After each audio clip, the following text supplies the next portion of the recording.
اور کسی کو برائی سے روکنا یہ بھی صدقہ ہے۔ لیکن آج ہم کیا یہ عمل کر کے اپنے ہر ایک جوڑ کا صدقہ ادا کر رہے ہیں یا نہیں؟ نہ ہم میں سے کوئی سبحان اللہ کہتا ہے، نہ الحمدللہ کہتا ہے، نہ اللہ اکبر کہتا ہے، نہ کسی کو وہ نیکی کی دعوت دیتا ہے، نہ کسی کو برائی سے وہ روکتا ہے۔ تو ہم اپنے ہر ایک جوڑ کا ہر روز پھر یہ صدقہ کیسے ادا کریں گے؟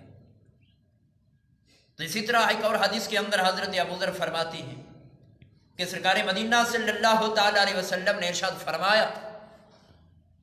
کہ میری امت کے اچھے اور برے اعمال میرے سامنے پیش کیے گئے۔ دیکھو کہ ہم اس دنیا کے اندر آئے نہیں تھے،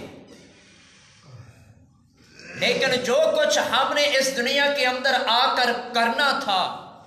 تو اللہ نے وہ سب کچھ ہمارے اس دنیا کے اندر آنے سے پہلے اور وہ عمل کرنے سے پہلے اپنے محبوب کو دکھا دی۔ تو سرکار مدینہ صلی اللہ تعالی علیہ وسلم فرماتی ہیں کہ میں نے اپنی امت کے نیک اعمال میں سے اس چیز کو بھی دیکھا کہ کسی نے راستے سے کوئی تکلیف ہٹا دی۔ مثلا راستے کے اندر کوئی روڑا پڑا تھا، کانٹا پڑا تھا، کوئی ہڈی پڑی تھی جس سے راستے کے اوپر چلنے والوں کو تکلیف ہونی تھی، تو کسی نے اس تکلیف کو ہٹا دیا، تو فرمایا کہ یہ نیکی بھی میں نے اپنے امتی کے نیک اعمال کے اندر دیکھی ہے۔ اور پھر فرمایا کہ برے اعمال میں سے آقا علیہ الصلوۃ والسلام نے ارشاد فرمایا کہ میں نے یہ بھی دیکھا کہ کسی کے ناک کا فضلہ مسجد کے اندر پڑا ہو اور وہاں سے اس کو ہٹایا نہ جائے۔ آج جس چیز کو ہم معمولی سمجھتے ہیں، اکثر یہ ہوتا ہے کہ ہم اپنا ناک صاف کرتے ہیں، جو کچھ وہاں سے نکلتا ہے وہیں پھینک دیتے ہیں مسجد کے اندر۔ اور پھر آج کل کے اس موسم کے اندر، سردیوں کے خاص طور پہ موسم کے اندر ہم جرابیں استعمال کرتے ہیں، بوٹ استعمال کرتے ہیں، جس کی وجہ سے ہمارے پاؤں کے اندر بدبو ہوتی ہے، اور پھر وہی جرابیں لے کر ہم مسجد کے اندر آتے ہیں اور مختلف جگہ کے اوپر ہم اپنے پاؤں رکھتے ہیں۔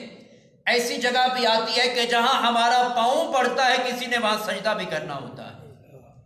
اور پھر وہ کتنی بدبو اس سجدہ کرنے والے کو جائے گی اور اس کو سجدی کی حالت کے اندر تکلیف ہوگی، تو پھر اس تکلیف کا ازالہ کون کرے گا؟ اور اسی طرح ہم جب مسجد کے اندر آتے ہیں تو ہمارے پاؤں کے ساتھ مٹی بھی لگی ہوتی ہے، اس مٹی کو ہم مسجد کے اندر چھوڑ جاتے ہیں، یا مسجد کے اندر بیٹھ کر ہم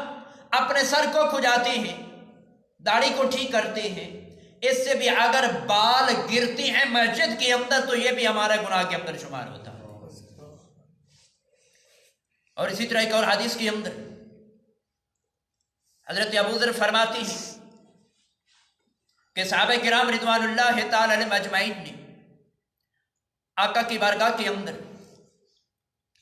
عرض کیا کہ یا رسول اللہ، بعض اوقات یہ ہوتا ہے کہ ہم کوئی ایسی نیکی ہوتی ہے کہ جس کو ہم حقیر سمجھتے ہیں، تو سرکار مدینہ صلی اللہ تعالی علیہ وسلم نے ارشاد فرمایا کہ اگر تم کوئی اور نیکی نہ بھی کر سکو، کسی سے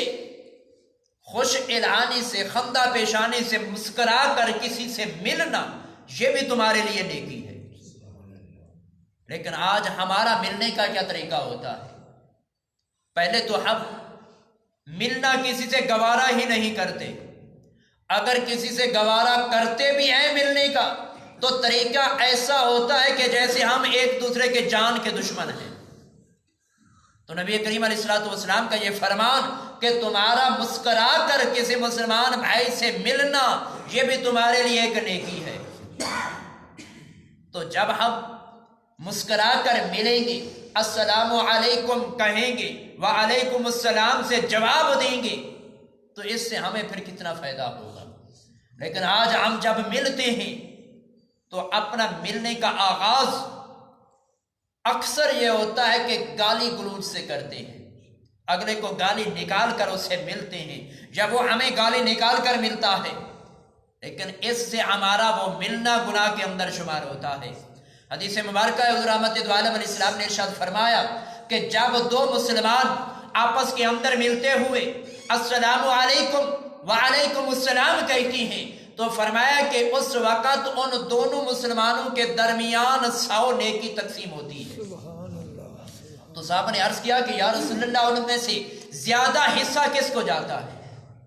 تو آقا علیہ الصلوۃ والسلام نے ارشاد فرمایا کہ جو سلام کے اندر پہل کرتا ہے تو فرمایا کہ اس کے حصے کے اندر 90 نیکیاں جاتی ہیں، اور جو جواب دیتا ہے اس کو 10 نیکیاں ملتی ہیں۔ تو ہم اگلے کا سلام کا انتظار کرتے ہیں کہ وہ ہمیں سلام کرتا ہے یا نہیں کرتا، لیکن ہم انتظار کرتے کرتے وہ 10 نیکیاں بھی گوا دیتے ہیں، جبکہ ہمیں پہل کرنی چاہیے سلام کے اندر تاکہ ہمارے حصے کے اندر 90 نیکی آئے، اور جس کو سلام کیا جا رہا ہے وہ جب جواب دے تو اس کے حصے کے اندر 10 نیکیاں جائیں۔ لیکن ہم 90 لینی تو دور کی بات 10 کو بھی ضائع کر دیتی ہیں۔ جب اگلا ہمیں سلام کرے گا ہی نہیں تو ہم جواب کیسے دیں گے؟ تو حضور رحمت دو عالم علیہ السلام کی پاک بارگاہ کے اندر دعا کی خالق کائنات ہمیں ان مسائل پر عمل کی توفیق عطا فرمائے، آمین۔ وآخر دعوانا الحمدللہ رب العالمین۔